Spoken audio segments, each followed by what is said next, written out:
So yes, I will then officially welcome everyone to the University and Post-Secondary Networking meeting of ACIC members.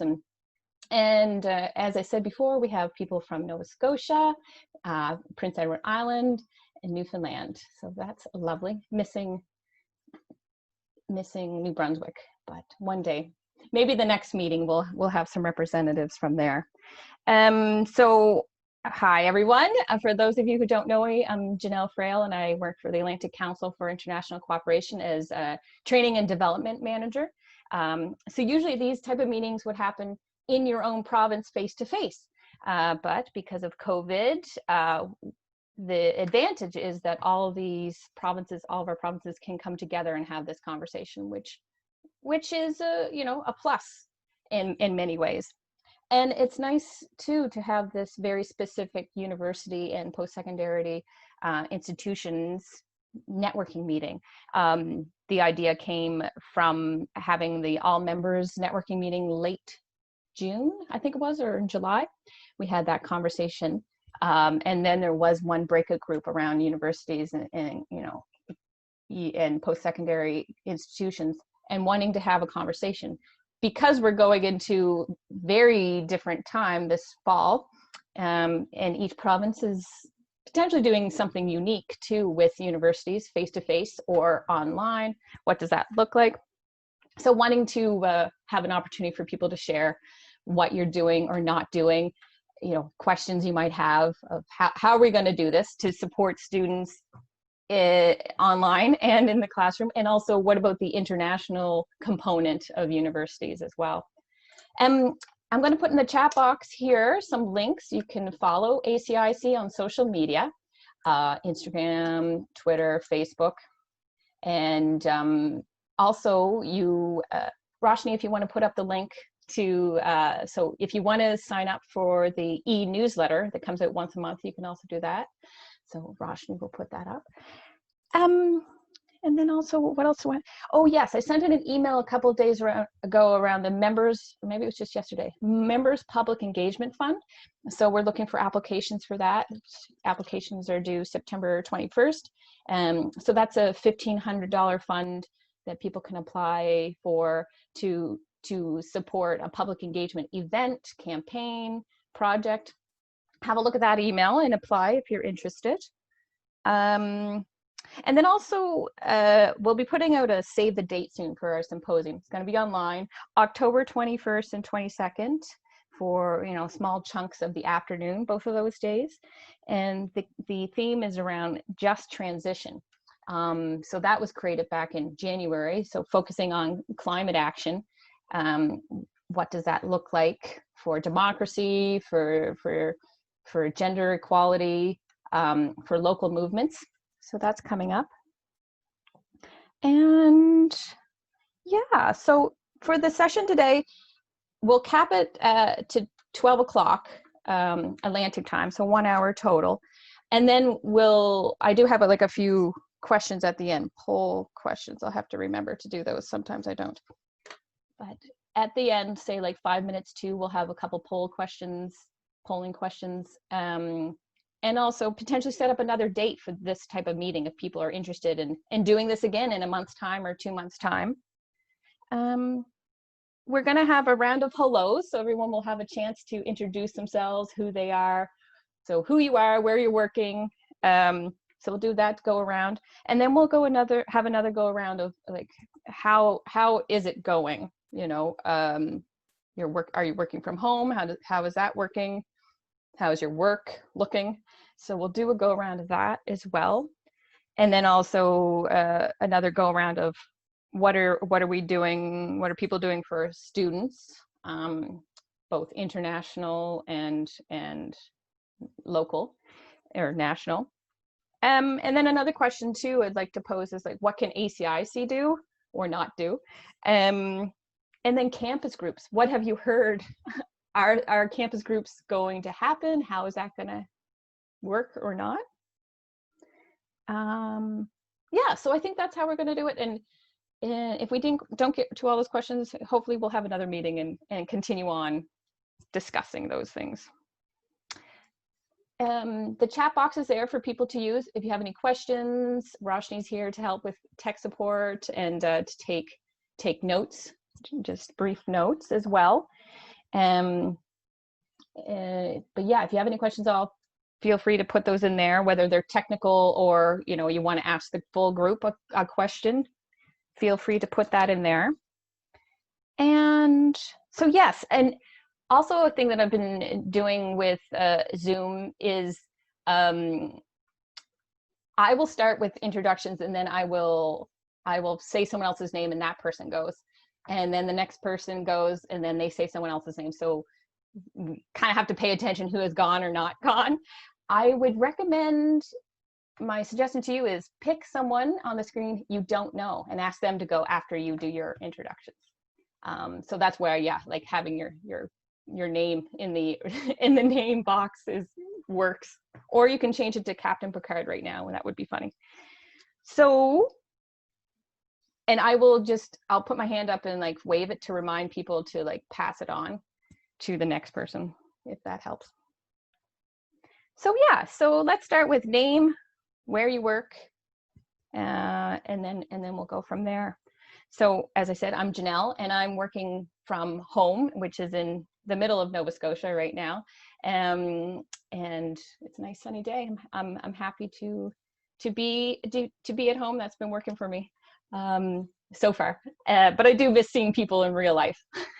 so that's me, and I will pass it over. Someone I don't know is Donald. Nice to meet you, Donald. Hi, Janelle, thanks. I don't know anybody here. I was just invited to this meeting yesterday, so that's great. Thanks for looping me in. I am the International Student Advisor at St. FX University, which is also in Nova Scotia. I think maybe, Janelle, you and I are not so far away, right? Like I said, I don't know anybody here, so Lisa is next to me. Maybe I'll pass it on to her next. Thanks. Hi, that's always funny. My order is completely different. I'm Lisa Chilton. I'm just across the way, Donald. I'm at UPEI. I'm an historian. I also direct a new program there called Applied Communication, Leadership and Culture. Can everybody hear me okay? Am I loud enough? Okay. My connection with ACIC is that I've been involved with WUSC, so the World University Service of Canada, which works with bringing in refugee students. I've been doing that since I started at UPI in 2003. And I've also been heavily involved in the international recruitment and support of students who are coming in that way. So I've got lots of different angles. Also, my two daughters have been heavily involved at points with ACIC. So I know the organization quite well.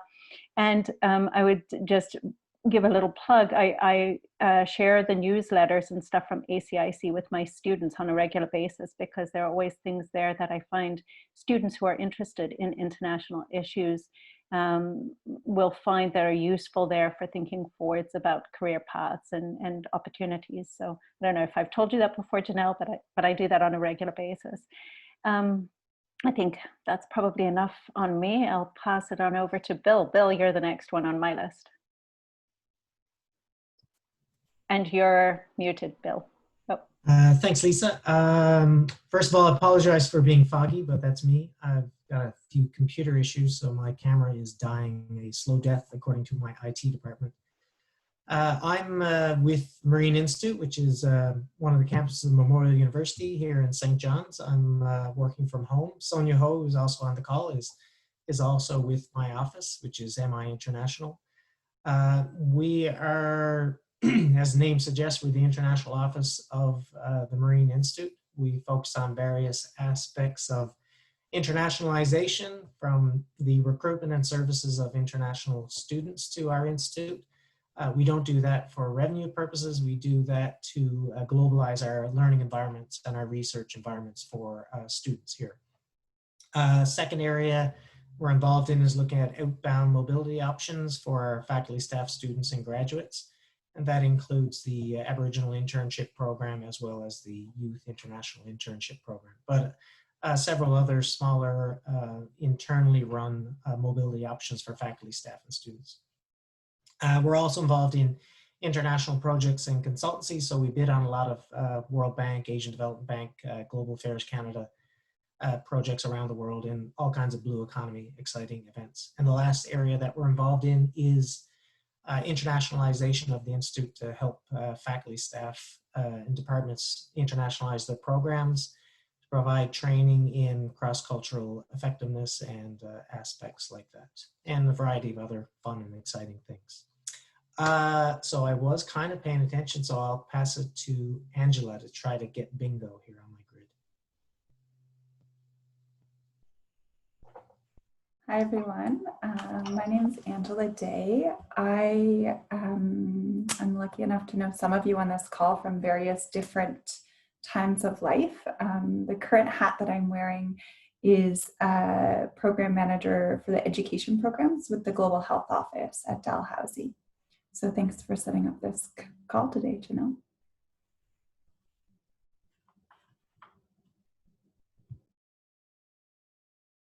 All right, and so I will pass it to Sheila. Thanks, Angela. Hi, everyone. I'm Sheila Savage. I am actually on the board of ACIC. I'm the treasurer, following in John's footsteps on that.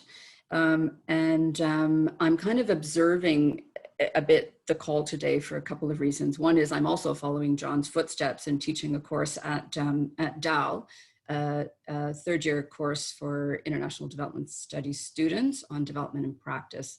So my work has been much more practice-based than academic. I've worked internationally. The last 10 years I've been at the Coady International Institute as the director of partnerships. That finished last year.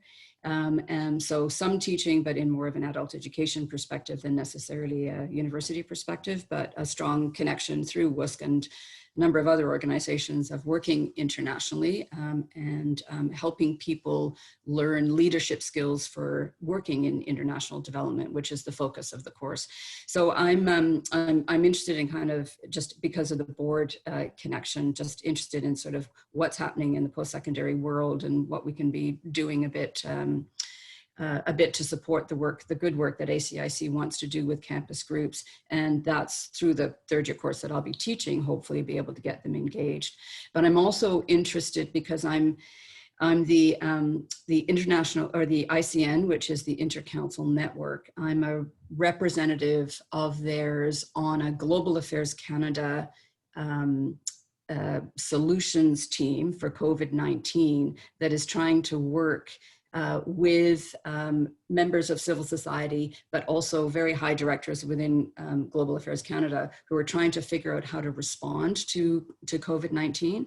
And so I wanted to take this chance, if I can, Janelle, also to add to the agenda. If there are issues that you're having or concerns that are coming up with any of the contacts that you're having around current agreements or work with GAC, that you're feeling are not necessarily being paid attention to by your program, your program officer, there is this committee, and I can help represent some of those concerns onto this committee, which meets every Friday morning for 2 hours.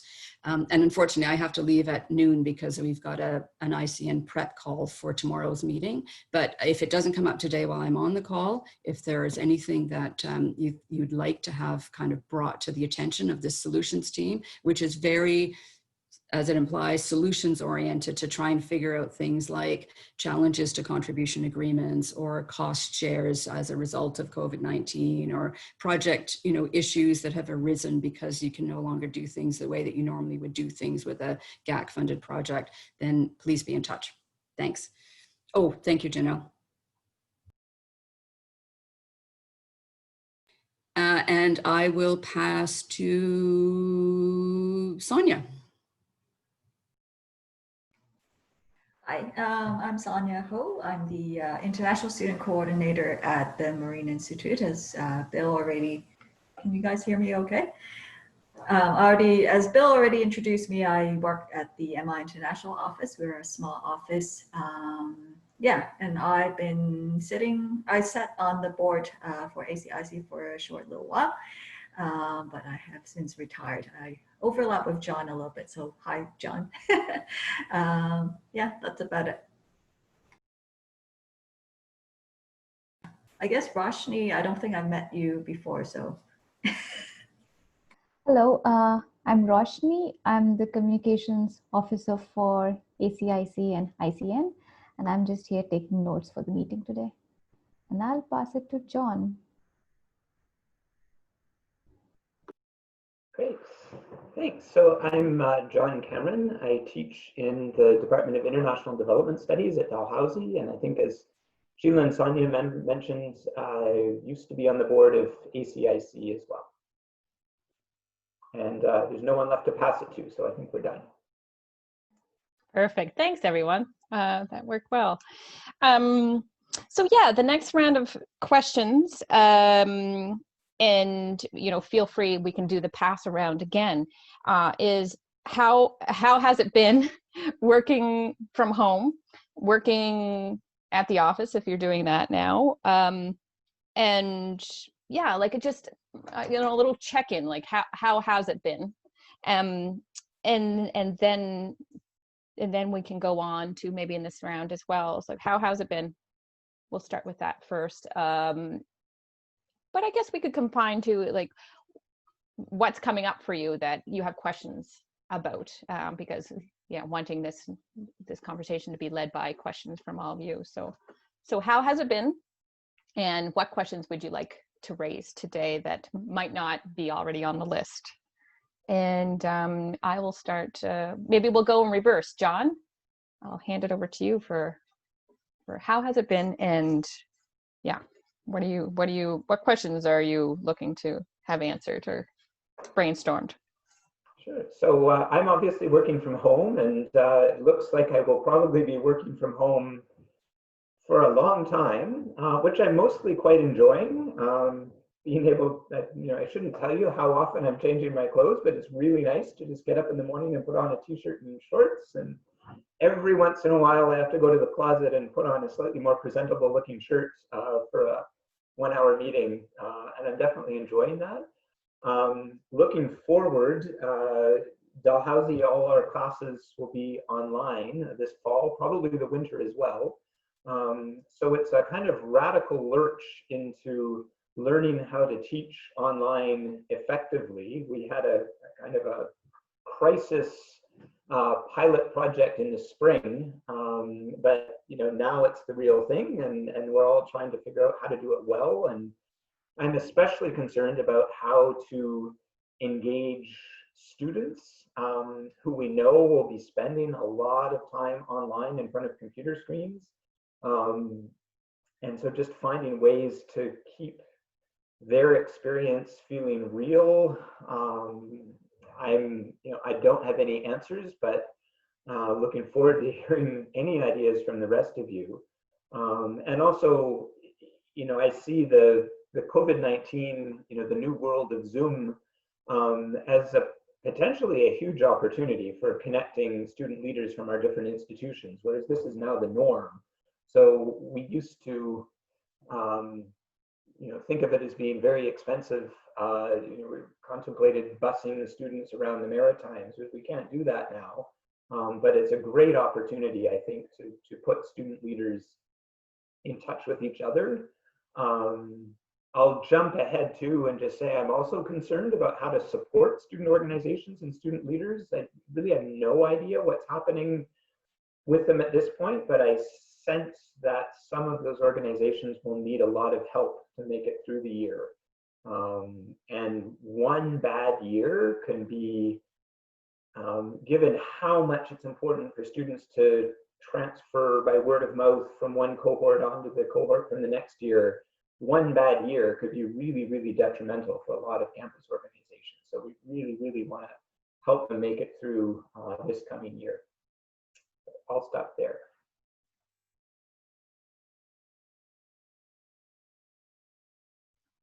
I get to choose. Okay, I'll pass it back to Donald.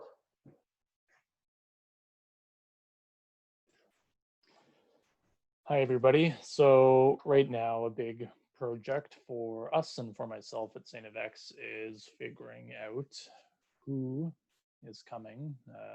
As far as our new international students are concerned, we're also trying to support our returning international students. So we've got a few different demographics to work with here. Among returning students, there are some who remained in Canada for the entire summer.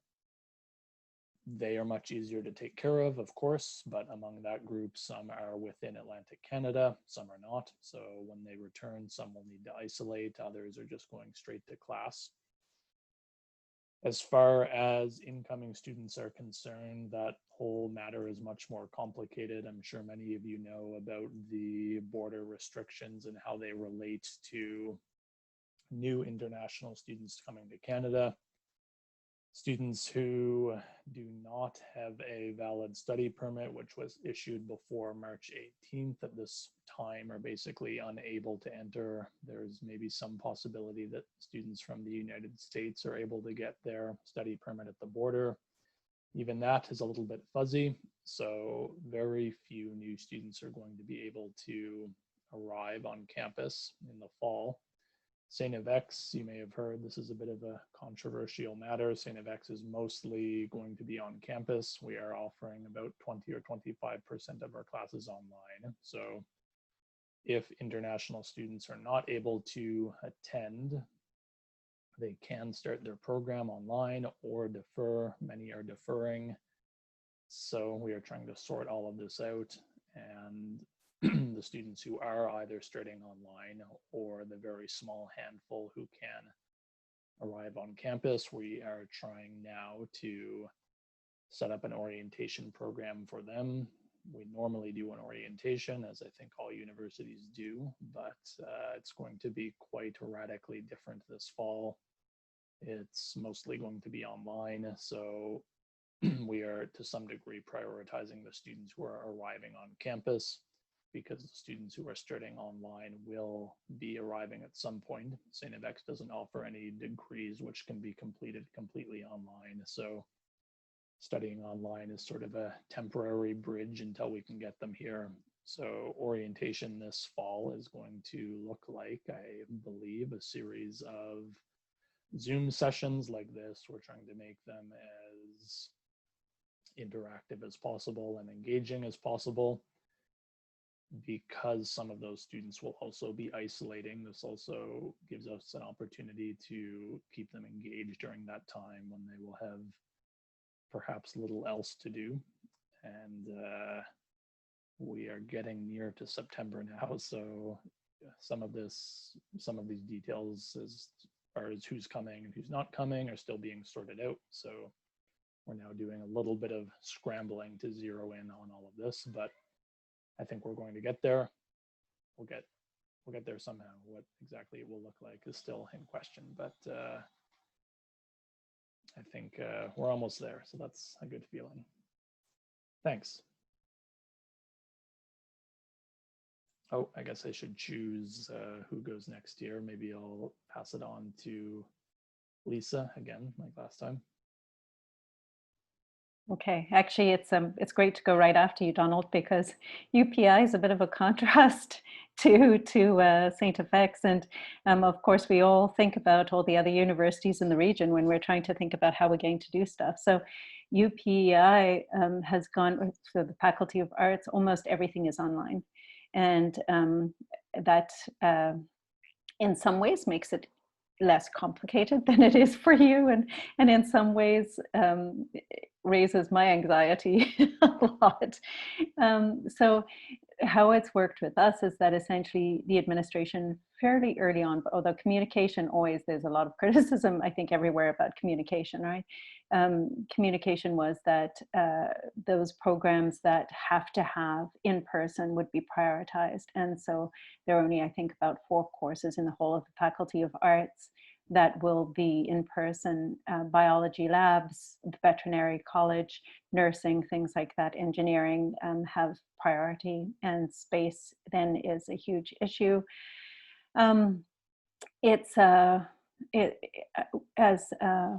As John was saying, one of my biggest concerns as somebody who's in the classroom a lot and who directs a program is trying to keep students engaged. I mean, it's hard enough keeping students engaged and doing their coursework when you are in person. And so I think that we've got a huge challenge this year. And I also agree, John, that the societies, the different clubs and organizations, that's an enormous concern. How you keep the students engaged if you're having a hard enough time with courses. And so thinking about how to teach and also how to engage students beyond the classroom context is our biggest challenge. Yeah. I'd actually be happy to chat afterwards with you, Donald, about how UPI is managing some of this stuff. I know our folk who are in the same position as you, their NSO stuff is huge this year. It's taking far more of their time prepping it than in previous years, which I found really fascinating. Yeah, I will pass it on to Angela. Hi, so it's great to hear kind of some of the challenges and opportunities that folks are facing. To go back to your first point, Janelle, I'm enjoying working at home as well. Some days I miss people. It's been a lot easier since my children have been in daycare. So that was, I think, an experiment for us all. I was also teaching that term and could see, even in those few weeks of doing online teaching, the challenges, particularly that international students were facing in terms of even having reliant access to the internet, some of the challenges around not speaking for students who don't speak English as a first language. And again, that community sense. So in that role, I felt like I became, especially in the online video chats, more of a counselor than a faculty member. So it's really interesting, and I think we'll be more prepared this term, but I still worry about students of all sorts sort of falling through the cracks, especially with some of the mental health issues that folks are facing with the pandemic. In terms of the Global Health Office, some of our questions have more, so a lot of our international partnerships have focused on students in the health professions, and particularly medicine, doing international electives through our partnerships. Obviously that won't be happening. And so, like everything to do with this pandemic, it's presented challenges and opportunities. So thinking about what we're actually offering students in terms of, for those who want to engage in thinking globally about health. Obviously, we're all thinking about that right now, and no one needs to make the argument that it's interrelated. But in terms of physically being places that won't happen. So we've been thinking about ways to engage with our international partners and see this as a moment to pause and learn. I think in global health, there have been a lot of discussions over the years about equity, and especially in terms of North-South relations. And I think at the same time as like Black Lives Matter, all these other questions, there's some openings to think a little bit more about international solidarity in global health. So one of the things that we're doing is we're partnering with Memorial actually to offer an online certificate in local and global health equity. So at least those students who are interested in global health have something they can pursue, because for a lot of students, if this is their last year or they're only here for a few years, it's really their opportunity to do that. And then we're also hoping to host an event in November online to hear from some of our partners. So someone from the University of Global Health Equity, Rwanda, someone from the Philippines, and here in Canada, to start again thinking about how we really get into some of those challenges and then respond to them as an office, but also at that point engaging with folks, the wider university and other universities too. And of course, as we plan this, we're thinking about some of the same things around like online fatigue and who has access to some of this learning too. So don't know if that's something we'll solve easily this year. I'll go back to Sheila. Thanks, Angela. I might be in touch with you separately around that November event, because it sounds like something that connecting students from my class into would be really valuable. So, yeah, so I think like others have mentioned, my personal preoccupation is how to take a course that's designed to be quite practical and engaging and putting it online, because this course is about development and practice. And so how do you, and here's an opportunity to do it at a time when international development is changing drastically because of those issues that were mentioned: localization, rethinking our partnerships with local partners, because we're having to do that differently. And yes, it's long overdue, but also Black Lives Matter and everything else that COVID is bringing. So it's been great to be so immersed in all of this and trying to figure out how to bring that to life in an engaging way for students to learn about and where they fit themselves into the future,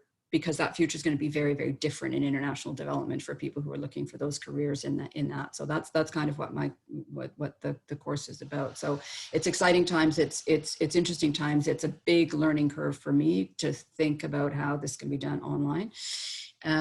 JAL has been quite supportive in terms of that, as have John and others at IDS. So that's been great. But I think the biggest thing is, as has been mentioned, is really thinking about how to keep people really engaged in a way that they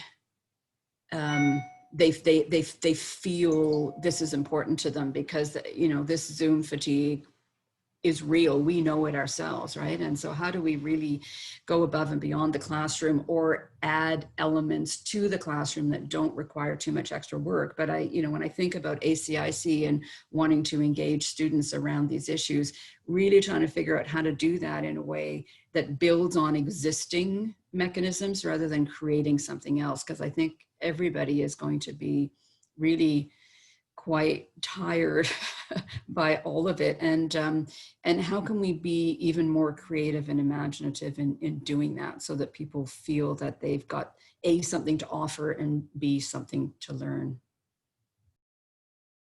And I will pass it to Bill. Have you gone on this round? No.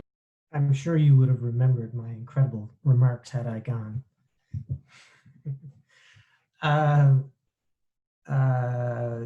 The impacts to us, Sonia can speak to this a little bit more than I can, but we've obviously moved the vast majority of our offerings have moved online. That wasn't as big of a shift for us as some institutions, because many of our programs already were 100% web-based, or at least blended learning. So especially at the bachelor's and master's levels, they were largely web-based. But it has come with a lot of challenges. On the mobility side, of course, all of our international engagements and outbound mobility and inbound mobility have been halted for the most part. We are still placing some students in work terms on board international vessels, but those are with organizations with very developed COVID protocols. Remote consulting, we still are maintaining a lot of our international consulting work. It has become more of a challenge and more resource intensive in some ways, but we've reconfigured our methodologies to hire local consultants to do a lot of the on-ground consultations and data collection and interviews and things like that, which is good. But it has made it a little bit more challenging in terms of the practical outputs, and doing a lot of the engagement online through training has been a challenge, because of, not just because of technology, but because the different countries we're engaging with are at different stages and different levels of their own pandemic issues. So there are a lot of things at play there.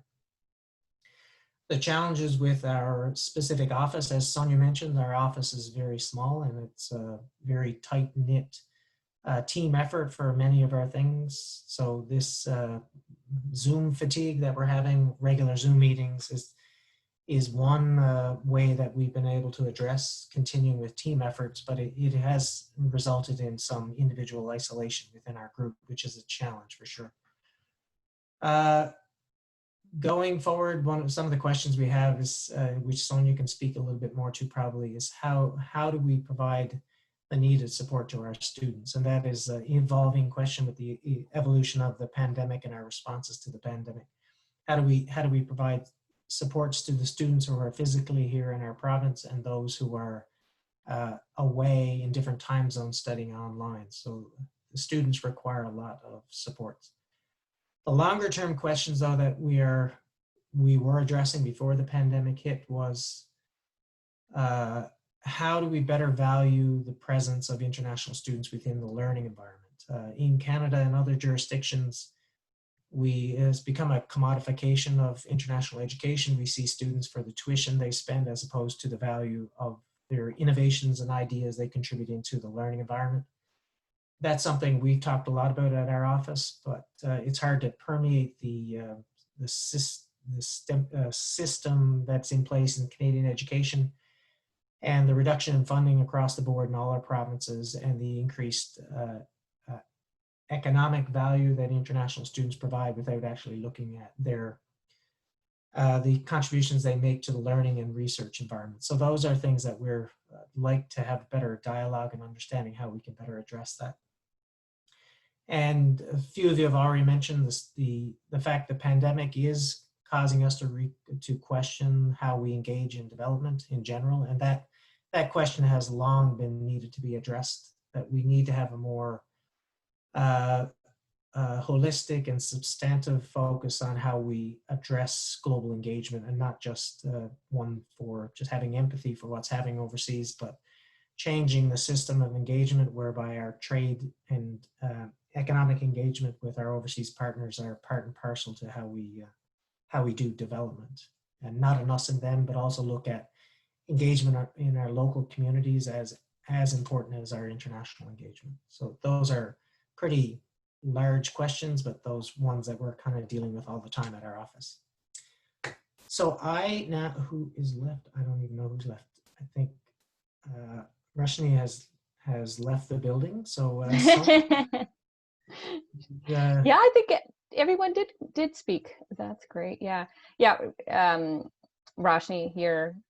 I don't know if you have any questions or thoughts for the group, or you're fine. Okay. Great. Yeah. Thanks, everyone. That's helpful. Yeah, a lot of similarities there, and so we have. Sonia, have you? Oh, sorry, Sonia. That's right. Please go ahead. I don't really have much to add, but I think lots of the things that people have encountered are quite similar. Again, we have a smaller group of international students, so maybe in that sense it's more manageable. But I do worry about how to interact with the interaction, how to get students engaged outside of the classroom. And again, like I do kind of worried about people kind of falling off track, like not knowing how they're doing when I normally have a gathering once a week with students that have needs. So anyways, that's it. Thanks, Sonia. That's great. Yeah. Great too. I hear some of those concerns. Not great that there are any. Yeah. Okay. This is helpful. So maybe we'll have another go around too. There's some questions raised. How to make Zoom more engaging. How to ensure people are able to get on Zoom, interact with Zoom that way. How to engage students on Zoom, but also outside of the classroom, which is Zoom. Concerns with the clubs and societies, campus groups. Yeah, and online fatigue. How to deal with that. So a lot of questions going around there that are quite similar amongst all of you. I would love now if people want to share. We did this a little bit the other day for our symposium planning committee. Is I want to know how to make the symposium more engaging, which I think is something that we could all learn from, right? How to make Zoom more engaging. So if we want to do a round now of what you've seen, like I'm sure many of us have been on Zoom, lots of Zoom webinars, or maybe through some of the training that you're receiving from universities. What have you learned or heard or what have you seen that you liked that was engaging? And I can start for a couple that I've seen, and then I can pass it on. I saw on a webinar the other day that like a reminder to put us all in the same space or in the same room, as if we were all face to face. You know, we would have the sense, okay, we're in this new room together with some people we know, some people we don't.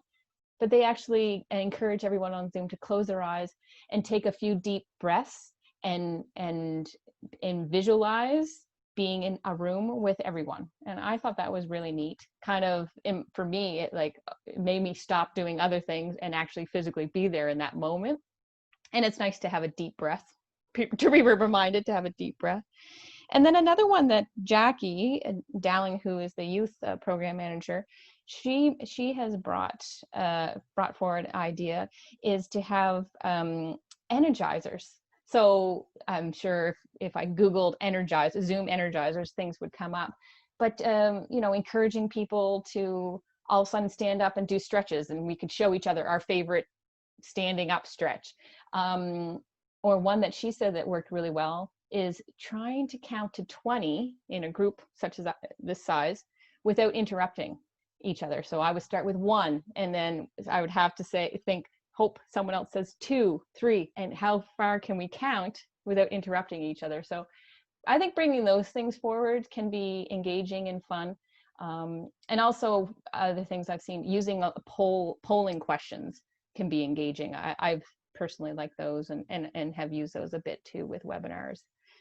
So that's very specific with Zoom use. That's some of my observations, but feel free to, as we go around again, just offer ideas, thoughts about, you know, how to engage students outside of the classroom as well.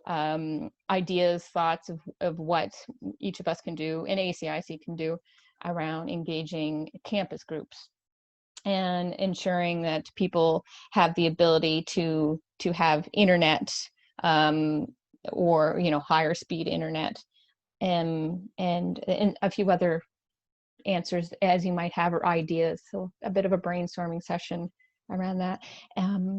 So yeah, I'll pass it this time. I'll pass it to Angela first, if you have any thoughts, comments.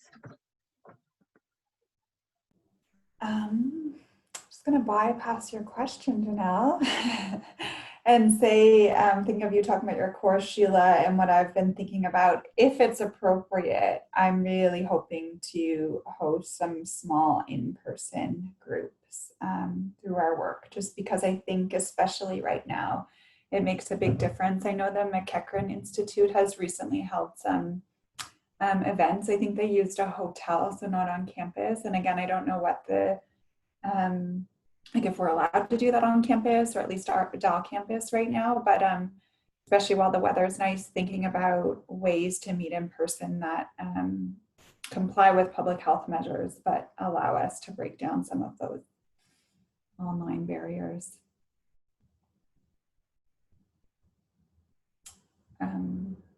Lisa, you're next to me, so. All right, okay, I wasn't sure that it was going to come back to me before I had to leave, so I was actually just starting to type it out. The one thing I did want to note is that although I totally appreciate your point, Janelle, about the various different kind of icebreaker and stretch and all those sorts of things, the Zoom fatigue, I think, is a huge issue. And one of the things that I'm going to try and do is actually cut out a lot of that sort of stuff and make it as efficient online as possible, and try to make sure that when people are on Zoom, that it is super tight, super efficient, very focused, because there are actually a significant percentage of the students I find who really resent the efforts to try and make them be happy online. And I think you can actually lose people by doing too much of that. I think some of that you can build in various different ways, but I think it's a thing to be a little bit cautious about building in too much of that, because boy, we're going to have a lot of time on Zoom, and I think that is a big problem. So for me, trying to engage people and keep them focused will involve a lot of one-on-one or small groups on the side of classroom time, hopefully also maybe in person. PEI has been lucky so far, but otherwise in chat sessions on the side. So that was my 2 cents worth on that front. And I'm going to have to go because I also have a meeting at noon. So it's nice to see all of you. Thanks, Lisa. I'm gonna pause here for a second and put up, I know some people have to go a little bit sooner than say 12. So here is a couple polling questions. So please indicate your level of satisfaction with this meeting for reporting. And would you like to have another meeting in a month's time, month, comma, apostrophe S? And if so, then I will do some emailing around for people. You don't have a maybe there, Janelle, for the, would you like to have another meeting like this? Yeah, scroll down a little bit. Yeah, okay. There's a couple maybes for sure. Yeah. I mean, I think for many of us, one of the issues with this sort of stuff is I found it very useful to hear some of the thoughts here, but I know that I'm going to be so maxed out in terms of meetings and time that it's going to be a really tough semester, I think. So anyway, I'm going to pass it on to Bill, and I'm going to say goodbye to everybody. Thanks, Lisa. Nice seeing you. Yeah. Thanks, Lisa. I don't have a lot to offer. I'm like everyone else, I'm also zoomed out. So every minute I'm on a Zoom call, it increases my anxiety of other work I'm not getting done. I like the fact that we're going around and giving everyone a chance. I find some Zoom calls that I'm on, it's the lowest common denominator speakers that tend to speak more than they probably should. So I think the idea of making sure that those who have valuable contributions are given an opportunity is one good way. And I'll leave it at that. I also have to leave in a few minutes as well. Thanks, Bill. Yeah. You want to pass it to someone else before a few more last minute comments for people? I'll pass it to Angela. And Angela, I'd also like to learn about who you're working with at MUN on the health initiative, the health course. Sure, and then I'll probably say goodbye after 2 because I have another call at 12. Speaking of Zoom fatigue. At MUN, we're working with Dr. Jill Allison, who, with the Global Health Office there. And I think the certificate runs through your Office of Professional Development or Continuing Education. Yeah.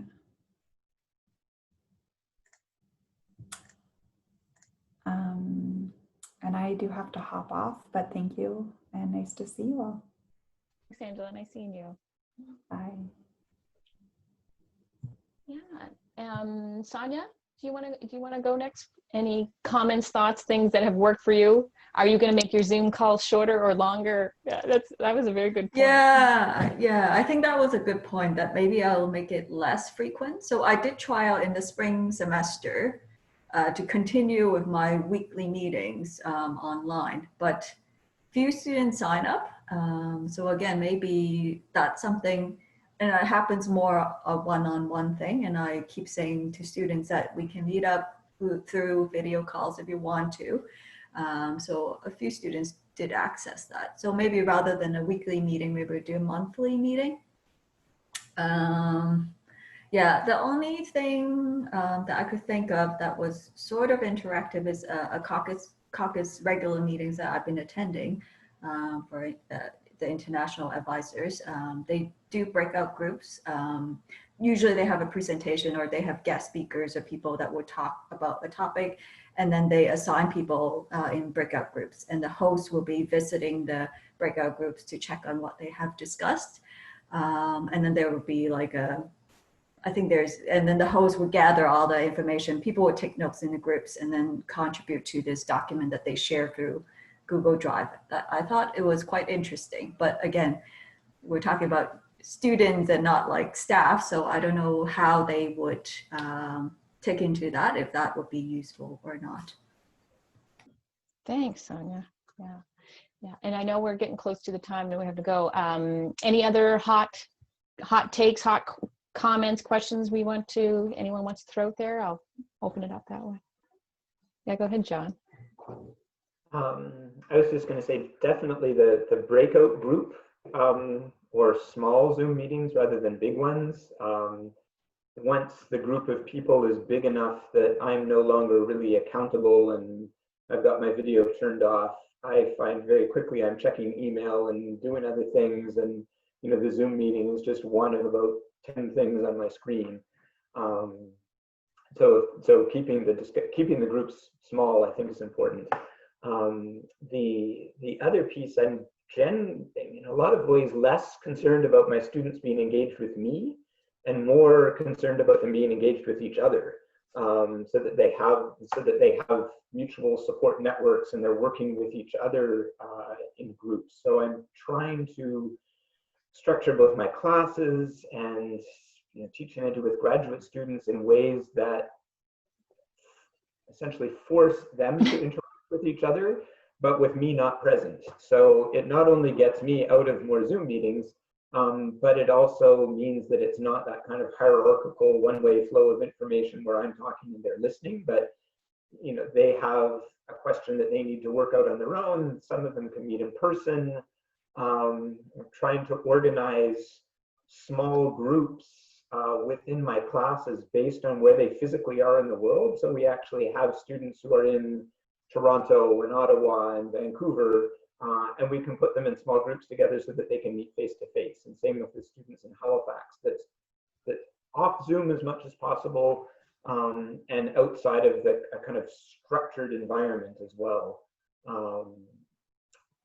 Yeah, so just before, I know we have to go, but I'd be really interested in a future meeting in discussing ways that we could try and support the leaders of student organizations on our own campuses, but also put them in touch with each other.